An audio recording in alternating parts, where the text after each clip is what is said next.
Assalamualaikum warahmatullahi wabarakatuh. Hello everyone, how are you today? Today we are going to learn about memo, menu, schedule, and sign. Okay, ready? Bismillahirrahmanirrahim. The first we are going to learn about memo.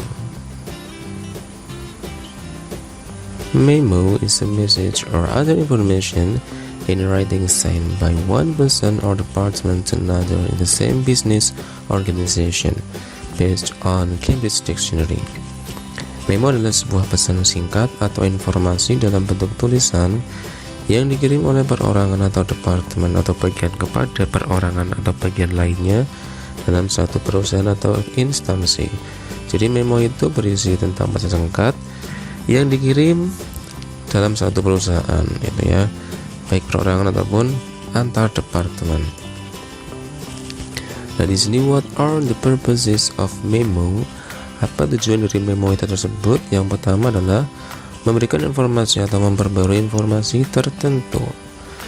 The second, memberikan informasi terkait perubahan, misalnya perubahan kebijakan atau prosedur. The third, mengenalkan ide atau gagasan baru. The fourth, mengkonfirmasi hasil dari sebuah perjanjian atau pembicaraan. Yang kelima adalah meminta informasi atau tindakan. Perbedaan memo dengan surat bisnis atau surat pribadi. Memo biasanya untuk komunikasi internal perusahaan atau instansi. Nah, ini memo hanya setengah halaman atau bahkan lebih sedikit. Memo memiliki pembaca yang lebih luas dan mungkin dipublikasikan di internal perusahaan atau instansi daripada bersifat pribadi. Dan memo lebih bersifat informal. Beberapa ungkapan yang sering digunakan dalam memo. Please be advised, harap maklum. This is to inform bla bla bla. Memo ini untuk menginformasikan. Please note that, harap dicatat bahwa. If you have any question, jika memiliki pertanyaan, bla bla bla. Jadi ini beberapa yang sering digunakan. And then the structure of memo atau struktur memo. Nah, bagian atas sendiri biasanya ada tulisan memo, ini ya. Ada juga yang biasanya diisi dengan nama perusahaannya, atau juga diisi dengan nama perusahaan atau instansinya. Dan di bawahnya ada tulisan memo seperti itu. The first ada opening. Ini biasanya diisi oleh beberapa bagian seperti to, yaitu penerima memo atau recipientnya. From berarti the sender atau pengirim memonya. CC atau carbon copy yaitu tembusan. Ini dikirim ke siapa saja memo tersebut. Nah, ini setiap penerima bisa melihat nama penerima lainnya. BCC, blind carbon copy, yaitu tembusan, dikirim ke siapa memo tersebut, tetapi penerima tidak bisa melihat nama penerima lainnya. Dates, yaitu tanggal dibuatnya memo tersebut. Re or subject, yaitu method of recording or with reference to, yaitu topik dalam memo tersebut. And then the content atau isinya, ini isi berupa pesan singkat dan mudah dipahami oleh penerima. And then ada closing atau penutupnya, ini bisa diberi dengan ucapan thanks misalkan, dan diisi dengan nama pembuat memonya. Here is the example of memo. Ini ya, ini nama instansinya SMK Negeri 1 Kalibagor. And then memo. Kemudian to all teachers and staff from principal, date April 7, 2021. Workshop. And then the contentnya, please attend the workshop of new normal education that will be held on April 12, 2021 at Gaziwa. Considering the importance of the event, all teachers and staff must attend the workshop. Thanks, Principal. Oke, SMK Negeri 1 Kali Bogor. Memo kepada semua guru dan staf dari kepala sekolah tanggal 7 April 2021. Subjek atau isinya adalah tentang workshop. Dimohon untuk menghadiri workshop New Normal Education yang akan dilaksanakan pada tanggal 12 April 2021 di Gaziba. Mengingat pentingnya acara tersebut, semua guru dan staf wajib hadir. Terima kasih kepala sekolah. Jadi di sini ada bagian-bagiannya. Yang pertama tadi ada bagian memonya di atas sendiri, kemudian ada to-nya berarti untuk siapa, kemudian ada from berarti pengirimnya, dates-nya itu tanggalnya, dan dari atau subjeknya, kemudian ada kontennya, dan ada closing-nya. Jadi seperti itu ya. Jadi singkat saja dan langsung to the point apa yang ingin disampaikan tentang memo tersebut. And then catatannya, dalam materi memo ini kita harus memahami siapa pengirim memo, siapa penerima memo, apa isi memo tersebut, dan apa yang akan dilakukan setelah penerima menerima memo, dan lain sebagainya. Intinya poin-poinnya kita harus memahami gitu ya. And then the next is menu. Ini mungkin teman-teman sering melihat di restoran ataupun di rumah-rumah makan ya. Pasti teman-teman melihat menu. What is menu actually? Menu is a list of the food that you can eat in a restaurant. Cambridge Dictionary. Menu adalah daftar hidangan atau makanan dan minuman yang ada di restoran yang bisa kita pesan dan makan.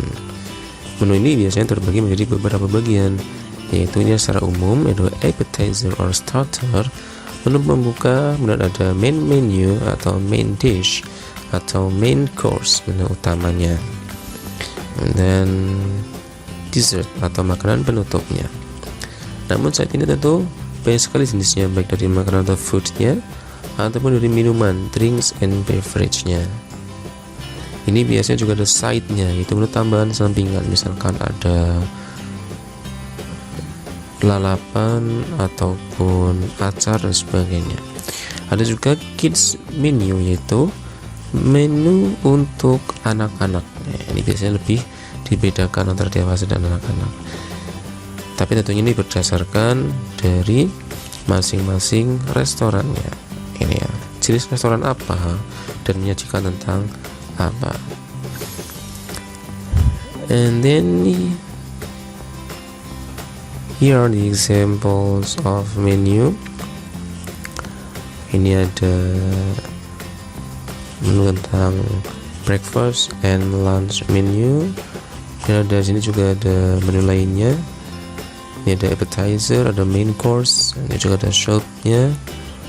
Ini ya, jadi tentu akan berbeda tentang penyajian menu dalam masing-masing restoran ataupun dari penyedia makanannya.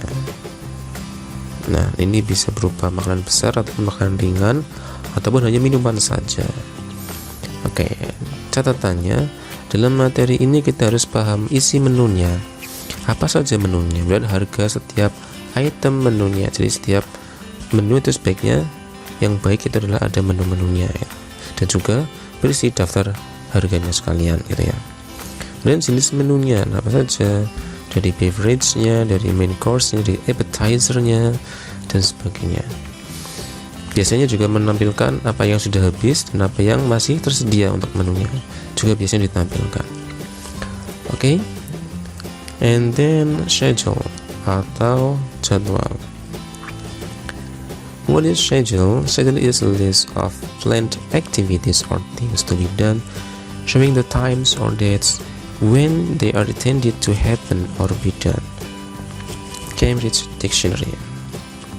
Schedule atau jadwal adalah daftar rencana atau aktivitas sesuatu yang untuk dilakukan yang ditujukan dengan waktu atau tanggal kapan kegiatan itu akan dilakukan. Jadwal ini merupakan alat manajemen waktu yang biasanya berupa tabel yang berisi waktu, acara, tempat, dan rangkaian kegiatannya. Nah, mungkin teman-teman pasti sangat akrab dengan namanya schedule atau jadwal ini. Oke, the purpose of schedule ini tujuannya adalah agar apa yang telah direncanakan dapat berjalan dengan baik sesuai dengan apa yang kita inginkan atau direncanakan dan lebih teratur tentunya, gitu ya. Jadi untuk mengontrol kita. And then contoh penggunaan schedule atau jadwal ini untuk apa saja, misalkan untuk jadwal pelajaran, jadwal kegiatan rutin harian, jadwal kereta api, jadwal pesawat terbang, jadwal bus, jadwal pertandingan sepak bola misalkan, dan sebagainya. Jadi banyak sekali jadwal-jadwal yang sering kita temui dalam kehidupan kita sehari-hari. Example of schedule, the first ada flight schedule. Jadi ada jadwal penerbangan. Ini ada participle-nya, ada flight number-nya, ini ada route, ini ada departure time, ini ada arrival time. Jadi lebih lengkap ini ya. Ada siapa saja yang penumpangnya, ini ada jenis pesawatnya, ini ada rutenya dari mana ke mana, dan ada jadwal keberangkatan dan jadwal sampainya, gitu ya, atau jadwal kedatangan. Ini untuk flight schedule. Kemudian ini ada class schedule. Ini ada harinya di atas sendiri, dan ada waktunya di samping kiri itu. Kemudian ada jenis kegiatan-kegiatannya dalam hal tersebut. Ada yang kosong, ada yang full. Misalkan dari Monday ada physical education, ada physics, and then ada break time, and then continued by mathematics. And then Tuesday ada Wednesday, ada Thursday, ada Friday, and then for Sunday and Saturday are free. Jadi untuk hari Minggu dan hari Sabtu itu libur. Dia untuk break time-nya jam sekian. Oke, catatan dalam materi ini kita harus memahami waktu dalam jadwal. Jadi dalam waktu itu jam berapa saja gitu kan. Dan kegiatan dalam jadwal. Kegiatannya apa saja dalam waktu tersebut. Dan kegiatan sebelum dan sesudahnya. Jadi setelah kegiatan itu ngapain, atau sebelum kegiatan itu ada kegiatan apa. Jadi kita harus paham sesuai dengan jadwal yang telah tertera. Waktu lenggangnya misalkan, waktu kosongnya kapan saja ketika tidak ada jadwal. Kemudian ada interval waktunya, yaitu jaraknya dari kegiatan satu dengan kegiatan lainnya dan sebagainya. Kita harus paham tentang isi jadwal tersebut. And then the last is sign atau tanda. Sign is a notice giving information, direction, warning, etc. Cambridge Dictionary. Jadi sign atau tanda adalah sebuah peringatan untuk memberikan informasi, arah atau petunjuk, sebuah peringatan dan sebagainya. Sign ini ditujukan kepada publik. Nah, beberapa sign ini bisa berupa gambar saja, gambar dan tulisan, ataupun hanya tulisan saja. Sign atau tanda ini harus singkat dan mudah dipahami. Ini biasanya sangat singkat biasanya ya. Sign ini bisa kita temukan di berbagai tempat. Nah, ini misalkan di jalan raya, ini pasti ada direction ya biasanya ya sebagai sign-nya. Pada tempat umum biasanya ada larangan ataupun perintah. Jadi ada the mall, ada toilet, restoran dan sebagainya, pasti ada. Dalam membuat sign kita bisa menggunakan beberapa susunan kata seperti menggunakan kombinasi huruf besar dan kecil. Ini sering kita temukan ya. Biasanya menggunakan huruf besar sebagai judul misalkan, dan ada diikuti oleh huruf-huruf kecil lainnya. Menggunakan rata tengah atau menggunakan rata kiri, dan huruf besar untuk menekankan kata tertentu. Ini biasanya menggunakan huruf kapital sebagai penekanan apa yang ingin disampaikan. Then some examples of sign. Ini giving information, misalkan ada fire station. Ini we can find the sign, misalkan on the roads. Dan dari tanda ini kita bisa melihat bahwa ada stasiun pemadam kebakaran di depan, gitu ya. And then giving directions. Ini ada turn left, turn right, go straight on. Ini juga biasanya kita sering temukan di road atau jalan. Ini dari tanda di atas kita tahu bahwa arah yang akan kita lewati. And then for warning, danger, high voltage. Ini sebagai peringatan bahwa di depan itu ada tegangan tinggi sehingga sangat berbahaya. Danger, ini dangernya juga lebih besar hurufnya daripada yang high voltage-nya, jadi penekanan ke berbahayanya. Nah, sign ini juga kita bisa temukan misalkan di lantai, misalkan kadang ada tulisan attention, wet floor, itu juga bisa kita temukan biasanya ya, lantai licin. Ataupun misalkan keep away for children, juga ada, jauhkan dari jangkauan anak-anak. Ini biasanya untuk misalkan tempat-tempat yang memang berbahaya. Atau misalkan kita menemukan di misalkan gas station atau di pom bensin ada gambar yang berupa handphone di silang misalkan. Berarti kita tidak boleh menggunakan handphone. Ataupun no smoking, tidak boleh merokok. Atau biasanya ada tempat-tempat yang ada tulisan huruf P di garis, itu berarti no parking, tidak boleh parkir di situ. Jadi itu adalah sign atau tanda. Jadi banyak sekali jenis-jenis tanda yang sering kita lihat tentunya dalam kehidupan kita sehari-hari. Oke, sebagai catatan dalam materi sign ini, kita harus memahami isi dari sign atau tanda tersebut, di mana kita bisa menjumpai tanda tersebut, dan apa yang harus kita lakukan ketika kita menjumpai tanda tersebut. Jadi itu ya, kita paham isinya atau maksud dari sign tersebut, dan dimana kita biasanya menjumpai itu, dan juga kalau kita menjumpai itu, apa sih respon kita yang sebaiknya kita lakukan. Okay, that's all for today, and the material about memo, menu, schedule, and sign.